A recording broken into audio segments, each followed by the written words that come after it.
البتہ تحقیق جھٹلایا ہجر والوں نے نبیوں کو رسولوں، اور دی تھی ہم نے ان کو اپنی قدرت کی نشانیاں، بس تھے وہ ان سے اعراض کرنے والے، اور تھے وہ تراشتے تھے پہاڑوں سے گھر اطمینان کے ساتھ، پھر پکڑ لیا ان کو ایک چیخ نے صبح ہوتے ہی، پھر نہیں کام آئے ان کے وہ مال و دولت جو وہ کما چکے تھے۔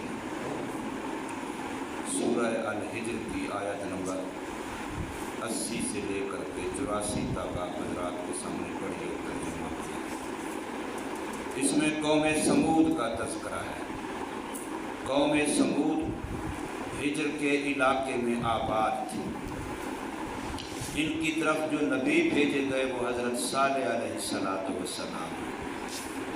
حضرت صالح علیہ السلام کو دعوت دین دے کر کے ہجر والوں کی طرف قوم سمود کی طرف بھیجا گیا۔ قوم عاد کی طرح یہ لوگ جسمانی لحاظ سے بڑے طاقتور و توانا تھے۔ اپنی طاقت پر فخر کرتے ہوئے پہاڑوں سے اپنے ہتھیاروں کے ساتھ ہاتھوں کے ساتھ قرید کر کے بہترین اندر مکانات کوٹھیاں بنگلے بنا دیتے تھے۔ پہاڑوں کو ہاتھوں سے تراش کیا، ہاتھ کے ساتھ کدال چلایا، ہاتھ کے ساتھ لوہے کے اوزار چلائے۔ آج کل مشینری دور ہے، پھر بھی پہاڑ کے اندر مکان بنانا مشکل ہے، لیکن وہ ہاتھوں کے ساتھ مکان اندر پہاڑ قرید کر کے تراش کر کے اندر مکانات بنا لیتے تھے، سردیوں کے گرمیوں کے ہر طرح کے، اور اس پر وہ اتراتے تھے، فخر کرتے تھے، اپنا کمال سمجھتے تھے۔ تو اس قوم کی طرف حضرت صالح علیہ السلام کو نبی رسول بنا کر کے بھیجا۔ اس کا بھی تفصیلی تذکرہ سورہ ہود میں آیا ہے۔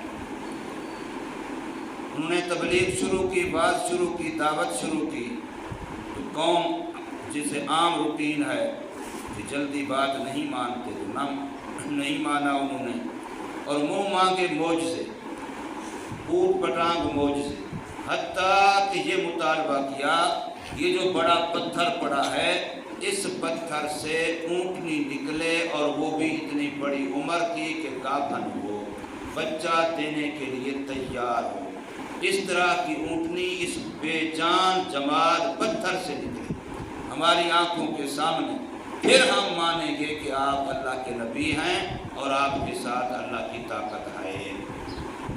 حضرت صلی اللہ علیہ وسلم نے سمجھایا کہ منہ مانگا معجزہ اللہ پاک پورا نہیں کرتے، اس میں بڑی حکمتیں اللہ کی ہوتی ہیں، اور اگر پورا ہو تو پھر اگر نہ مانا تو 3 دن تک تمہیں مہلت ہوگی، بس اس کے بعد تمہارا نام و نشان مٹا دیا جائے گا۔ انہوں نے ضد کیا، حضرت صلی اللہ علیہ وسلم نے اللہ سے دعا کی تو ان کی آنکھوں کے سامنے پہاڑ کے پتھر سے اونٹنی نکلی، گابھن آنکھوں سے دیکھ رہے ہیں۔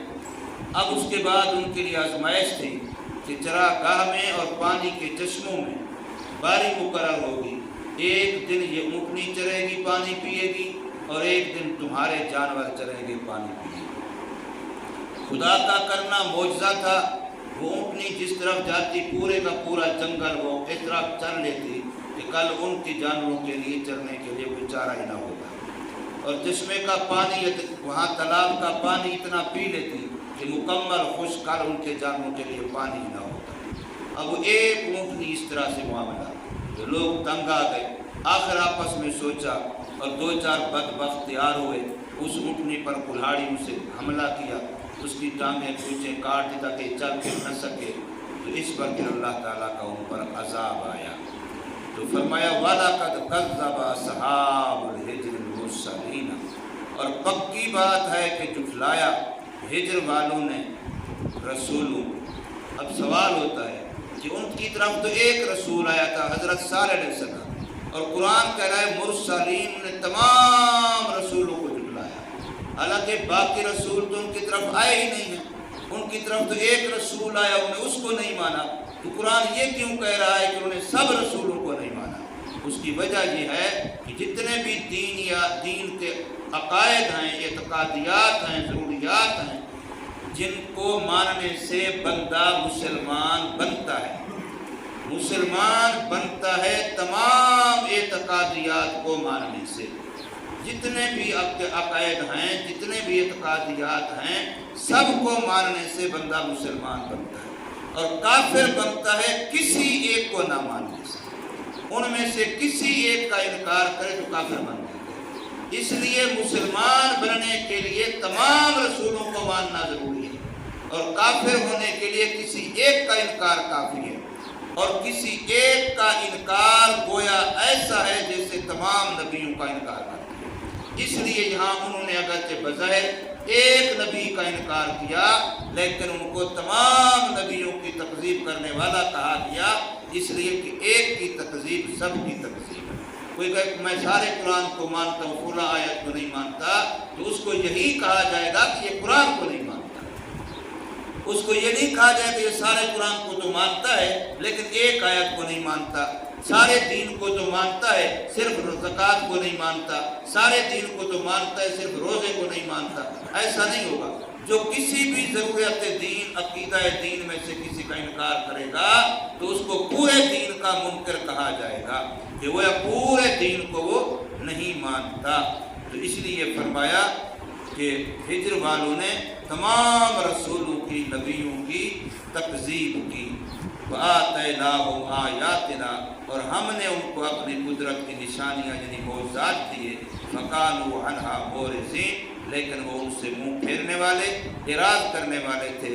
ان معجزات کی قدر نہیں کی جیسے یہ اونٹنی کے معجزے کا میں نے عرض کیا. وَكَانُوا يَنْحِتُونَ مِنَ الْجِبَالِ، حالانکہ وہ پہاڑوں سے مکان تراش کر لیتے تھے.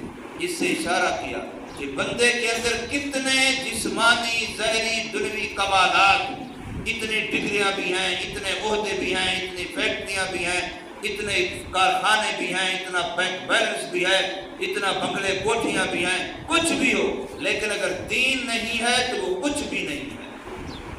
اب بات چل رہی تھی نبی کے معجزے کی، لیکن ساتھ کہہ دیا کہ وہ پہاڑوں سے اپنے مکان تراش کر لیتے تھے، گھر بنا لیتے. اس کا نبی کے معجزے سے کیا تعلق ہے؟ یہی تعلق ہے کہ انہوں نے معجزات کی تو قدر نہیں کی اور ان چیزوں کو اپنا کمال سمجھا. لیکن کیا یہ کمال ان کے کام آیا؟ یہ کمال ان کے لیے کوئی فائدہ مند ہوا؟ تو فرمایا کانوا ینحتون، تھے وہ تراش لیتے تھے، من الجبال، پہاڑوں سے، بیوتن، گھر، آمنین، بڑے اطمینان کے ساتھ. فاخذتهم الصیحۃ مصبحین، پھر پکڑا ان کو چیخ میں صبح کے وقت. حضرت جبریل علیہ السلام نے اللہ کے حکم سے چیخ ماری جس سے ان کے کلیجے پھٹ گئے. فما اغنی عنہم ما کانوا یکسبون، جو کچھ کماتے رہے، جو بناتے رہے، جائیدادیں اکٹھی کرتے رہے، نام بریاں، ڈگریاں، فرمایا کچھ بھی ان کے کام نہیں آیا جو فرشتے کی چیخ سے ان کو بچا لیتا. فما اغنی عنہم، بس نہیں کام آیا ان کے، ما کانوا یکسبون، جو وہ تھے کماتے.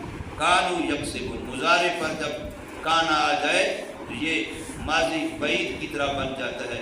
گویا کہ پچھلے عرصے سے ساری ان کی زندگیاں لے لو، ان سب کی کمائیاں اکٹھی کر لو، سارے ان کے کارنامے اکٹھے کر لو. لیکن جب فرشتے نے چیخ ماری تو پچھلے کمالات میں سے، کمائیوں میں سے، جائیدادوں میں سے، نام بریوں میں سے کچھ بھی ان کے کام نہ آیا. یہ اللہ پاک واقعات ہمیں سناتے ہیں ہمیں سمجھانے کے لیے، ہمیں عبرت دلانے کے لیے، ہمیں نصیحت دلانے کے لیے کہ اپنے جسم کی، اپنی باڈی کو نہ دیکھو کہ اس کے اندر کیا کیا کمالات ہیں. یہ سارے تمہارے پاس میرے اللہ کی دی ہوئی امانت ہیں. اگر ان کو دین پر خرچ کرو گے، ان سے اپنی قبر آخرت بناؤ گے تو پھر شکر ادا کر رہے ہو، ورنہ یہی چیزیں، یہی نعمتیں تمہارے وبال جان بنیں گی. اللہ پاک ہمیں سمجھ نصیب فرمائے، عمل کی توفیق دے.